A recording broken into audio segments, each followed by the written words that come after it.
Hi, my name is James Preller and I'm a children's book author. Today I'd like to give you a quick writing tip, talk about something I've learned, something I think about when I write books, and then I'd like to share with you a little bit of information, maybe read a passage or two from my most recent middle grade novel, Blood Mountain. Okay, that's a 2019 Junior Library Guild selection. I'm very happy with that book and I'm excited about it. Um, Kurt Vonnegut Jr. is one of the great American novelists and thinkers of the 20th century. I loved his books as a kid, as a teenager, and still to this day. And he came out with a thing called Rules for Writers, where he provided various tips, advice for writers. And one of my most favorite pieces of advice that I think of quite a bit is, I have it written down right here.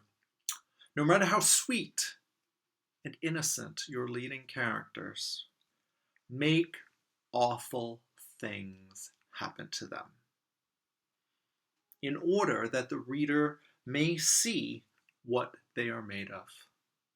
Again, right? Think about that. Make awful things happen to them. Why? Why would you do this? Because you're a sick, twisted person? No. So that the reader can see what these characters are made of. Let's give them some adversity. Give them a hardship, a difficult situation, and then we'll see. And we'll root for them and we'll watch them overcome it. When you think about books you read, movies you see, it's characters faced with a hardship, faced with a difficult situation, and you watch them overcome that, right? In all my books, I think I've done that. I think it's just part of almost inherent in storytelling in general. But in my book, In Blood Mountain, I certainly had a lot of fun doing horrible, wicked, evil things to the two main characters in this book. Well, there's three, but two of the main characters, a brother and a sister, Grace, who's 13, and Carter, who is 11. And along with their dog, Sitka, they become lost in the wilderness. This book takes place over the course of 6 days. They're lost in the wilderness, and I just am awful to those poor kids. It's so much fun. I highly recommend doing terrible things to characters. I'd like to read something to you. This is from day 3. And what has happened by the 3rd day is Grace and Carter, hopelessly lost with their dog. They've been separated from their father. There's all kinds of things going on. There's a man, a hermit in the wilderness, who may or may not have ill intent, may or may not have mental illness. And by the 3rd day, Grace has fallen, and she's injured herself pretty severely. So there's no way, no matter how lost they are, there is no way at this point that Grace is going to get her way, be able to walk out. She's stuck.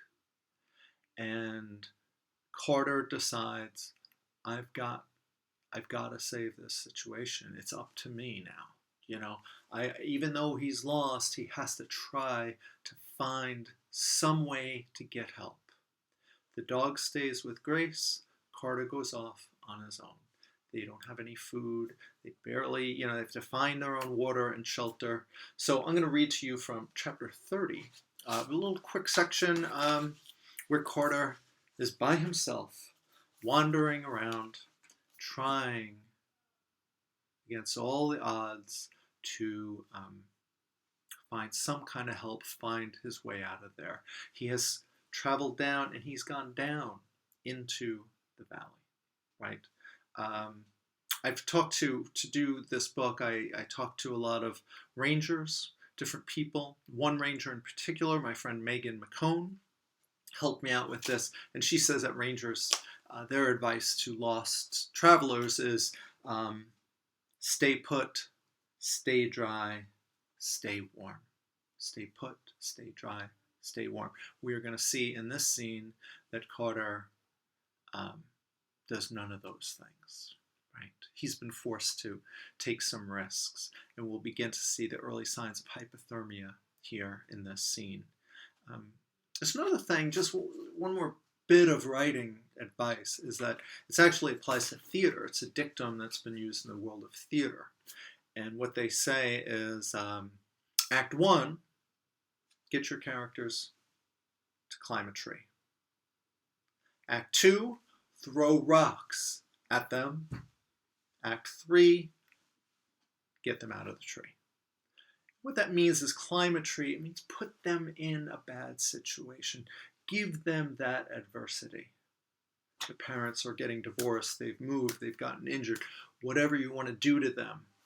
Do some zombie invasion. Do whatever you want. There's a virus. Do something. Put them in. Get them up a tree. And then make it worse. Make it worse. Make it harder. Pile on some obstacles. Then, to resolve that story, you got to find a way to get them down from the tree. Okay? So in this scene, Carter is alone, traveling into bogland. The boy keeps going, traveling blind. He feels drugged, exhausted. He steps into mud, slips again, falls. His eyes shut for an instant, and he doesn't remember falling asleep. A droning chorus of insects wakes him. His eyes widen. He pitches forward, panicked, and sinks into 3 inches of murky, muddy water. The ground wants to swallow him whole. He grabs his leg by the knee and yanks it from the sucking earth. His boot comes back black. Both of his feet are soaked to the skin. Carter keeps fighting, keeps moving forward. Bog all around him. He longs for firm footing, a drying fire. Twilight drops down like a quivering leaf. The bugs gather in swarms. For the first half hour, Carter slaps at them, waves his hands, rubs his arms and legs, scratches furiously, even howls out loud. Mosquitoes, gorged with his blood, explode when slapped on his forearms and legs. Reinforcements come to take their place. In desperation, Carter smears black ooze over his skin and face, gets it in his mouth and ears. Eventually, he surrenders. His tender face reduced to a swollen welt, blistered and raw. Black flies take turns tormenting him. They dive and bite and veer away.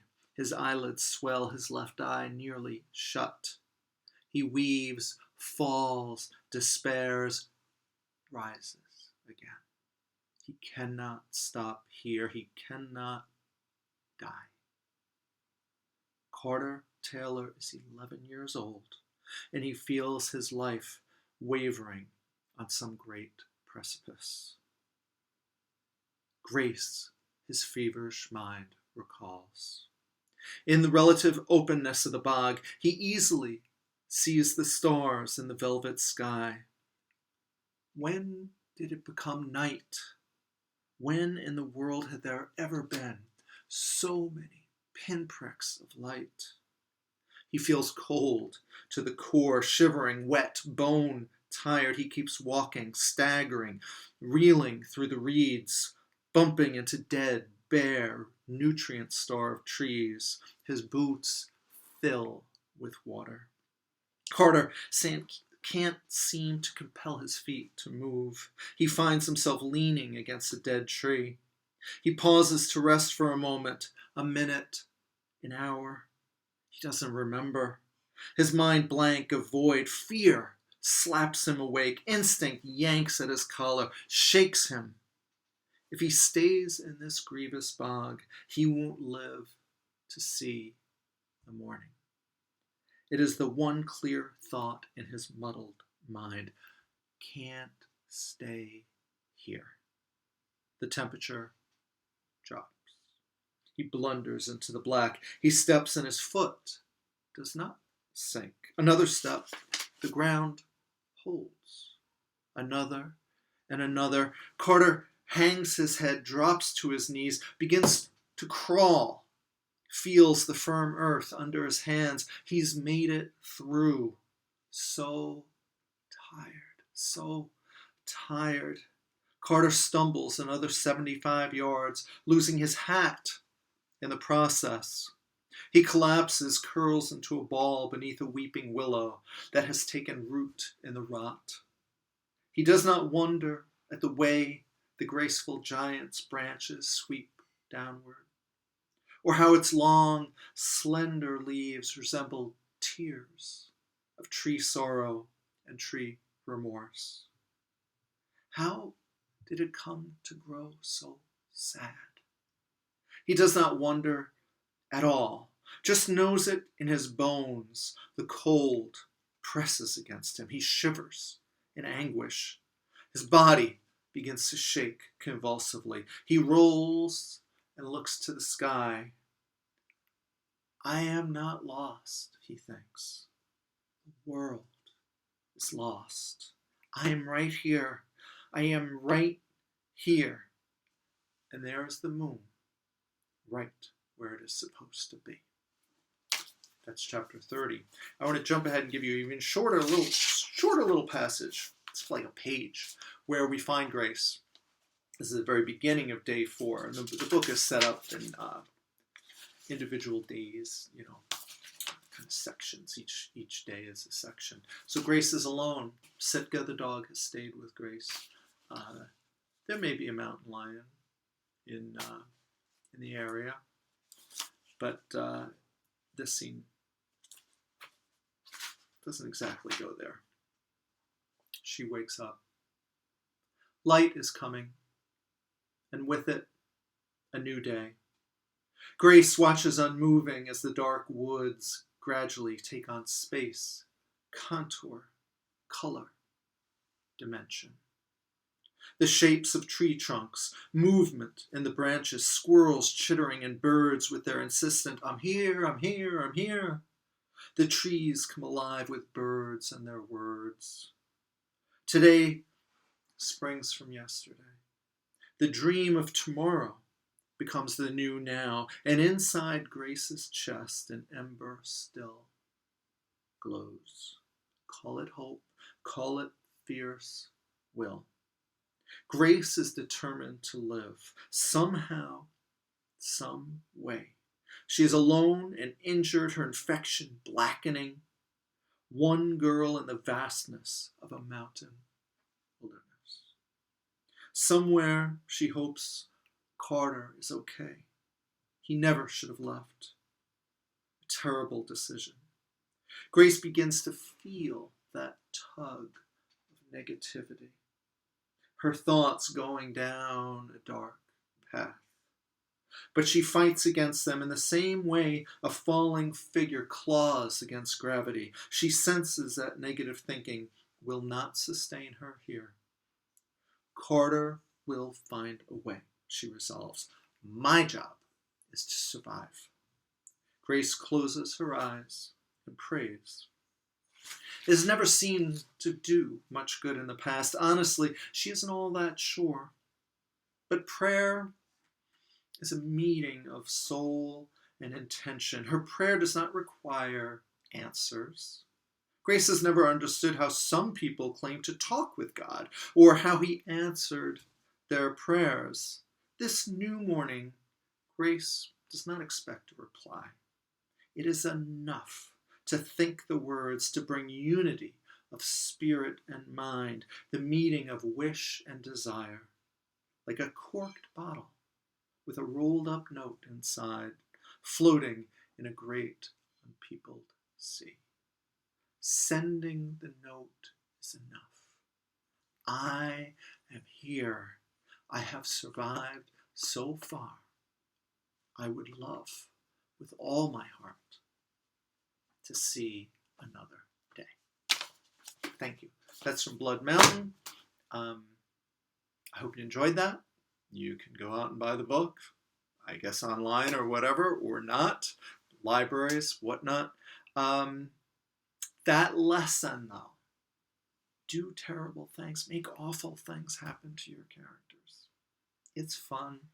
Uh, you really do get to see how those characters are revealed, and it helps propel your writing forward too. You know, when your writing feels stuck, people ask me about writer's block all the time. What do I do?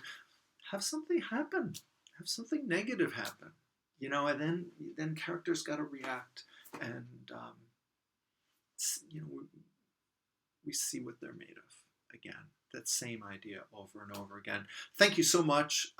Appreciate you coming here. I'll put up some other videos over the course of this crazy period we're all living in. So thank you. My name's James Preller. The book is called Blood Mountain, and I've written other things. You can look it up. I have a website, jamespreller.com. Please, if you want, check it out. Write to me. I'm very good answering fan mail. I enjoy it. I'm grateful for it. And I wish you all health and happiness and, positive outcomes in this really challenging, difficult time. So thank you all for spending a few minutes with me. Bye-bye.